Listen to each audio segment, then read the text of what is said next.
बिस्मिल्लाहिर्रहमानिर्रहीम। अस्सलाम वालेकुम नाज़रीन, आप यूट्यूब चैनल देख रहे हैं। मैं इमरान खान हूँ।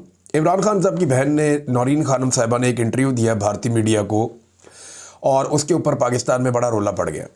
अलग अलग राय है। कुछ लोग कहते हैं उन्हें ये इंटरव्यू नहीं देना चाहिए था, कुछ लोग कहते हैं जी उन्होंने पाकिस्तान के साथ गद्दारी कर दी है, पाकिस्तान के साथ बड़ी ज़्यादती कर दी है और उन्हें ये भी नहीं करना चाहिए था। इंटरव्यू है क्या? ये इंडिया फर्स्ट एक चैनल है इंडिया का, और इंडियन मीडिया पे ये खबर चल रही थी गुज़िश्ता चंद दिनों से कि इमरान खान साहब को जेल में कत्ल कर दिया गया। इस हवाले से ही राब्ता किया गया इंडियन मीडिया की जानिब से जनाब कि ये इंडियन मीडिया पे खबर चल रही है। और फिर आपको पता है पाकिस्तान में भी बात का बतंगड़ बन गया, बहुत ज़्यादा बात फैल गई थी, काफ़ी बेचैनी हो गई थी। इंडिया और अफ़गानिस्तान के मीडिया ने ज़्यादा इस खबर को उठाया था क्योंकि दोनों पाकिस्तान के मशरिक़ और मगरिब में रहते हैं, तो दोनों ममालिक करीब हैं, तो यहाँ पर इस खबर की वैल्यू भी ज़्यादा थी, लिहाजा उन्होंने इसको उठाया। पाकिस्तान के अंदर एक बेचैनी पैदा हुई। अब इंडियन मीडिया ने जब रब्ता किया नौरीन खानम से तो उन्होंने उनको इंटरव्यू देने के लिए हामी भर ली। इंटरव्यू को मैंने सुना है, उसके कुछ क्लिप्स। वो एक नॉर्मल इंटरव्यू है जैसे वो पाकिस्तान में सोशल मीडिया को इंटरव्यू देती हैं या ये इंटरनेशनल मीडिया के साथ कभी कहीं बात कर लें, तो वो उसी तरह कह रही है जी कि मेरा भाई उसको जेल में नाहक कैद किया हुआ है, वो पाकिस्तान छोड़कर नहीं जाना चाहता, वो पाकिस्तान में रहना चाहता है, वो पाकिस्तान का वफादार है, पाकिस्तान के लोग उससे प्यार करते हैं, उसका मैंडेट चोरी किया, वही सारी बातें हैं जो वो हर जगह पे करते हैं इमरान खान साहब की बहनें। अब इंडियन टीवी पे इंटरव्यू आने के बाद एक आर्टिफिशियल इंटेलिजेंस के ज़रिए से एक जुमला बनाया गया, जिस जुमले में ये आर्टिफिशियल इंटेलिजेंस का जुमला है और जाली जुमले में ये कहा गया कि नौरीन खानम की जानिब से कि जनाब उसमें जाली जुमले में ये है कि नरेंद्र मोदी ऑपरेशन सिंदूर 2 शुरू करे तो इमरान खान बाहर आ जाएगा, इस किस्म की कोई चीज़ है। अच्छा, वो जब थोड़ा सा चेक हुआ तो पता चल गया कि ये तो आर्टिफिशियल इंटेलिजेंस के ज़रिए बनाया गया।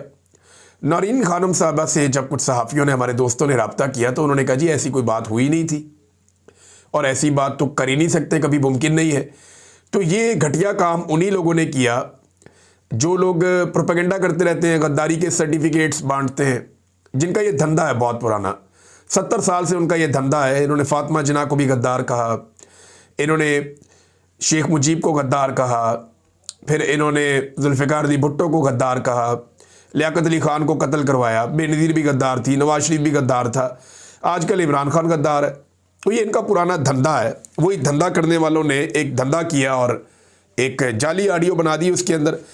अच्छा, पहले तो ये बात है कि उन्हें इंडियन मीडिया को इंटरव्यू देना चाहिए था। देखिए जिन हालात का सामना पाकिस्तान तहरीक इंसाफ या इमरान खान साहब कर रहे हैं इस वक्त, पाकिस्तान के बहुत सारे दानिश्वर बिल्कुल उसी तरह कॉलम निगार माहौल बना रहे हैं जैसे 1971 में जब पाकिस्तान 2 टुकड़े हुआ था तो उन्होंने बंगालियों के खिलाफ माहौल बना दिया था कि ये गद्दार है और ये बागी है, ये मुल्क के दुश्मन है, और उनकी लीडरशिप के साथ भी यही किया था। तो जनरल याया ने यही करवाया था उस वक्त जब पाकिस्तान 2 टुकड़े हुआ था। अभी उसी तरह का माहौल खैबर पख्तूनख्वा में कभी पश्तूनों के खिलाफ बनाया जाता है, कभी खैबर पख्तूनख्वा की हुकूमत के खिलाफ बनाया जाता है, कभी पूरे पाकिस्तान में मौजूद पाकिस्तान तहरीक इंसाफ के लोगों के खिलाफ बनाया जाता है, कभी इमरान खान के खिलाफ। तो उसी तरह से एक बयानिया तश्कील दिया जा रहा है। पिछली मरतबा इस बयानिया का नुकसान पाकिस्तान को हुआ था और जर्नैल तो फिर भी सर्वाइव कर गए थे। अब इस मरतबा दोबारा से वही गंदा खेल खेला जा रहा है।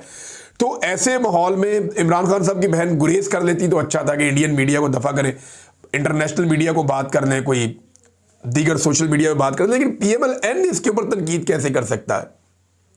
वो कैसे कह सकते हैं? नवाज शरीफ कभी करण थापर को इंटरव्यू देते हैं, कभी किसी और टीवी चैनल को, कभी NDTV को। नवाज शरीफ साहब ने तो इंडिया को इंटरव्यू दे देकर तबाही फेरी हुई है, बल्कि इंडियन चैनल्स को इंटरव्यू देते हुए नवाज शरीफ साहब पाकिस्तानी मिलिट्री के खिलाफ एक्शंस की बातें भी करते थे कि जनाब इन्होंने धोखा दिया, पीठ में छुरा घोंपा और ये वो इस तरह की बातें। तो नवाज शरीफ की पार्टी का कोई आदमी कभी भी ये बात नहीं कर सकता कि नौरीन खानम ने भारतीय चैनल को इंटरव्यू क्यों दिया। नौरीन खानम ने सिर्फ अपने भाई की बात की, अपने भाई के हवाले से सारी चीज़ें सामने रखी। वो कोई जंग के बारे में बात की, इंडिया पाकिस्तान के बारे में कोई बात नहीं की, इन चीज़ों पे तो बात ही नहीं की। नवाज शरीफ ने तो इन सारी चीज़ों पे बात की, बिलावल ने भी यही सारा कुछ किया। ये सारे लोग इंटरव्यू देते रहते हैं। बल्कि मियाँ साहब को तो इतना प्यार है इंडियन सहाफ़ियों से कि वो उन्हें अपने घर बुला लेते हैं जाती उम्र में, और कोई बुरी बात नहीं है। देखिए उनका मियाँ साहब का ये हक है, ये जमहूरी हक है। अगर बैरून मुल्क से कोई मेहमान आए हैं या इंडियन सहाफ़ी आए हैं, मियाँ साहब उन्हें मिलना चाहते हैं तो मियाँ साहब मिलें, उन्हें बुलाकर मुलाकात करें, उन्हें बुलाकर इंटरव्यू दें। पाकिस्तान में डेमोक्रेसी है, वो अपनी बात रखना चाहते हैं तो रखें। लेकिन ये जो गद्दारी के फतवे बांटे जाते हैं, ये फिर मियाँ साहब का नहीं बनता कि वो ये करें। अब जावेद लतीफ़ साहब कह रहे हैं जनाब के इंडियन मीडिया को तो इंटरव्यू दे दिया, तो इसराइली मीडिया को कब इंटरव्यू देंगे? तो सवाल ये पैदा होता है कि इंडियन सहाफ़ियों को तो मियाँ साहब ने अपने घर पे बुलाया था और कई मरतबा इंटरव्यू दिया। वो जिंदल और बित्तल किसके दोस्त हैं? ये तो फिर मियाँ साहब आप खुद इस नफरत की आग में जले हैं। तो मियाँ जावेद लतीफ़ साहब से और बाकी PMLN से मेरी गुजारिश है कि आप लोग खुद इस आग में जलते रहे, गुरेज करें। पाकिस्तान की मिलिट्री एस्टेब्लिशमेंट कल आपके खिलाफ थी, उन्होंने आपको गद्दार साबित किया। आज वो इमरान खान के खिलाफ है और वो उसको गद्दार साबित कर रही है, लेकिन आप आला कार बन रहे हैं। आप आला कार ना बने, क्योंकि कल को ये आग दोबारा आपके दरवाजे पे आ जाएगी। सभी बारी बारी इस आग में जलेंगे, और अगर हम नहीं सीखेंगे तो पाकिस्तान की एस्टेब्लिशमेंट यही करती रहेगी, कभी ये गद्दार, कभी ये गद्दार, कभी ये गद्दार, और अपना दाव लगाते रहेंगे। खुद इक़्तिदार में भी बैठे रहेंगे, अपने कारोबार भी बनाते रहेंगे, अपनी दिहाड़ियाँ भी लगाते रहेंगे, निज़ाम को कंट्रोल करके भी रखेंगे, पाकिस्तान की दाखिली खारजी सारे मामला यही संभालेंगे। और सियासतदान जिन्हें अवाम मैंडेट देती है उन्हें कुछ होगा नहीं। देखिए ना, पहली बात ये पूछनी चाहिए कि अगर ये इंटरनेशनल मीडिया को जाके इंटरव्यू देते हैं, चले इंडियन मीडिया को नहीं देना चाहिए था, लेकिन जहाँ भी जाते हैं, क्यों जाते हैं?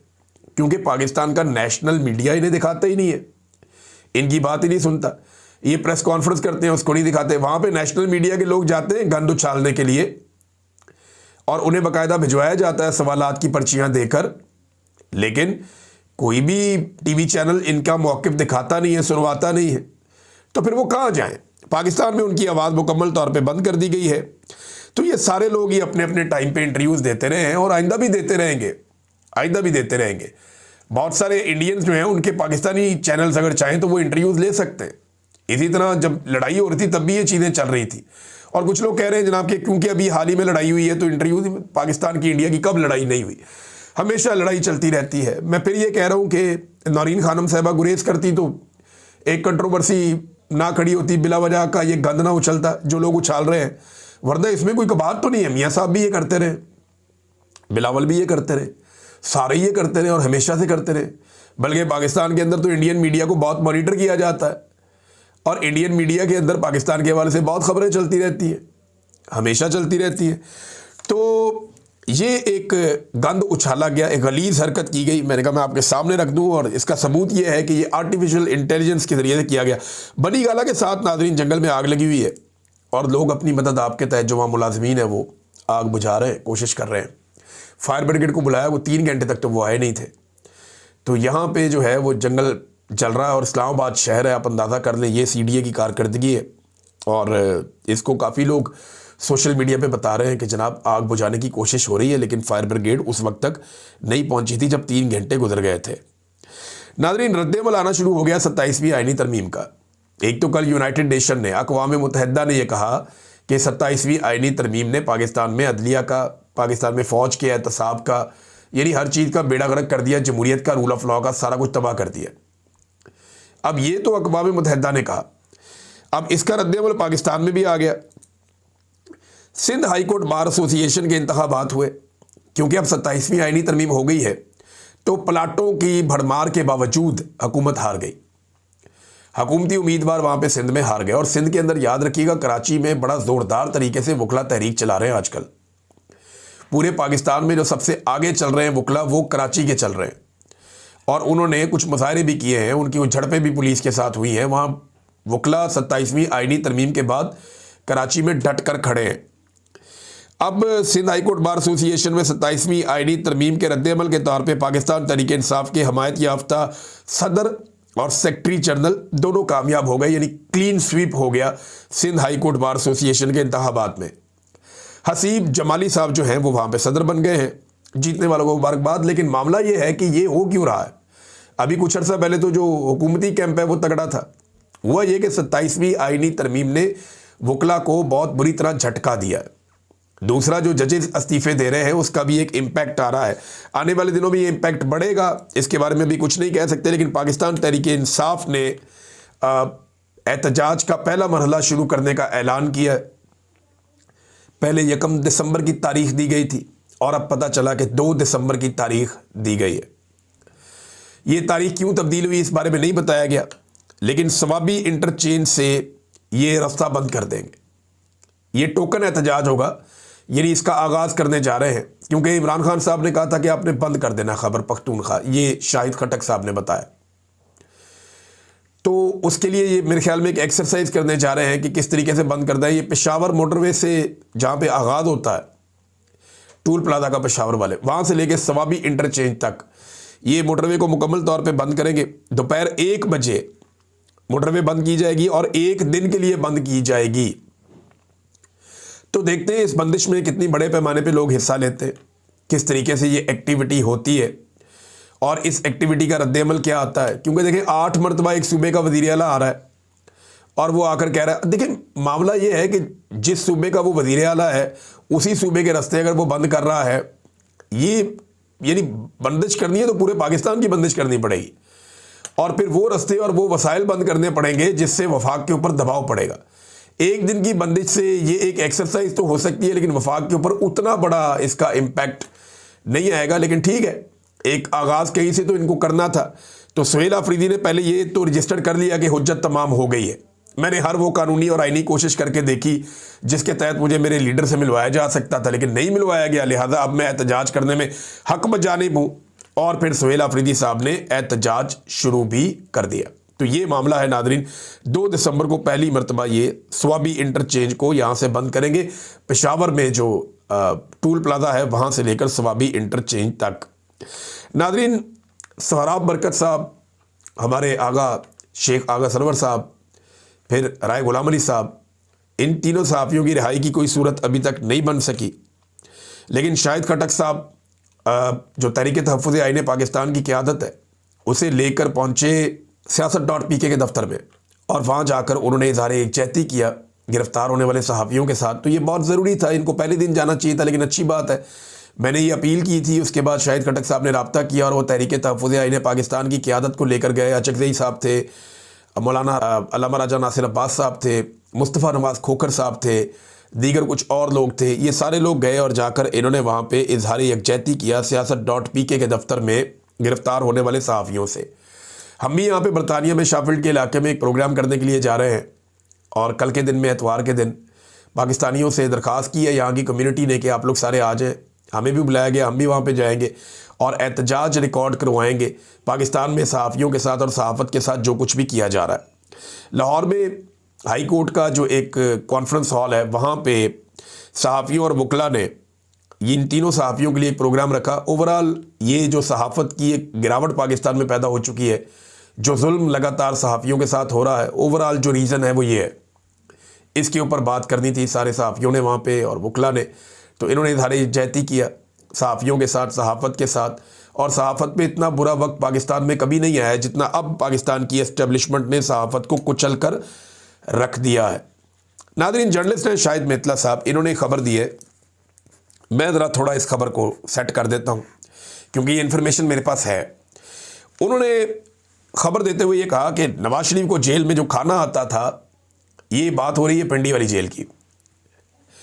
तो अडियाला में भी रहे ना मियाँ साहब, वो कहते हैं नवाज शरीफ को जेल में जो खाना आता था वो जनरल बाजवा के ससुर के घर से आता था, गालिबन जनरल एजाज नाम था उनका। तो उनके घर से नवाज शरीफ साहब को खाना आता था, ये शाहिद मेतला साहब ने खबर दी।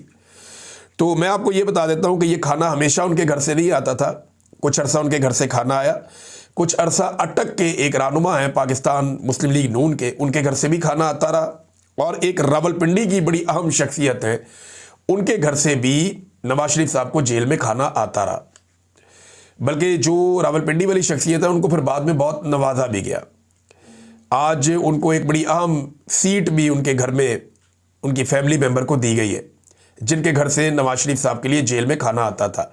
अच्छा, ना सिर्फ नवाज शरीफ साहब के लिए जेल के अंदर खाना जाता था, बल्कि जो लोग मिलने जाते थे उनके लिए भी खाने पीने का एहतमाम किया जाता था और बड़ा तगड़ा एहतमाम किया जाता था। लेकिन जब मियाँ साहब लाहौर में आ गए और कोट लखपत जेल में उनको शिफ्ट कर दिया गया, तो वो वहाँ पे ना शारा आम नहीं है, ये दोनों तरफ से एक ट्रेन का ट्रैक है। वहाँ से जब वो ट्रैक से क्रॉस करते हैं तो वहाँ पुलिस खड़ी है, वो उन्हीं को आगे जाने देती है, लोगों को जो जेल की तरफ जा रहे हों या वहाँ के रिहायशी हों, वो हर एक को वहाँ पे छोड़ते नहीं है। तो वहाँ बहुत प्रोटोकॉल होता था PMLN के लोगों के लिए। बाहर इनकी बहुत सारी गाड़ियाँ खड़ी रहती थी, बाकायदा बाहर माहौल बना हुआ होता था, खाना पीना चल रहा होता था, एक दावत जैसा माहौल होता था। और फिर मियाँ साहब की इजाज़त देने पर वफूद की सूरत में लोग अंदर जाते थे। अमूमन जुमेरात को 50-60 लोग मिलते थे, लेकिन बाद औक़ात ये तादाद 150 तक बढ़ जाती थी। मियाँ साहब 15-15 लोगों को इकट्ठा बिठाकर एक कॉन्फ्रेंस की तरह मिलते थे। और मियाँ साहब की जो ज़िंदगी है वो शाहाना अंदाज में जेल के अंदर, देखिए कैद तो जब आदमी होता है तो वो खुश तो नहीं होता। मियाँ साहब थे तो कैद में ही ना, इसीलिए तो वो डील करके पाकिस्तान से बाहर चले गए कि मुझे पाकिस्तान से बाहर भिजवा दो, मेरे प्लेटलेट्स नीचे जा रहे हैं। वो फिर बताया कि पता नहीं किसी जानवर का, कुत्ते का खून था, वो फैसल वाडा साहब ने बताया, जिनमें को प्लेटलेट्स की गेम डाली गई। बहरहाल वो जो भी था वो वही जानते हैं जिन्होंने किया। लेकिन मैं उस वक्त भी ये कह रहा था कि मियाँ साहब पाकिस्तान से बाहर जाने वाले हैं और गेम डाल दी गई है। फिर उनके प्लेटलेट्स गिराए गए और उन्हें पाकिस्तान से बाहर भिजवा दिया गया।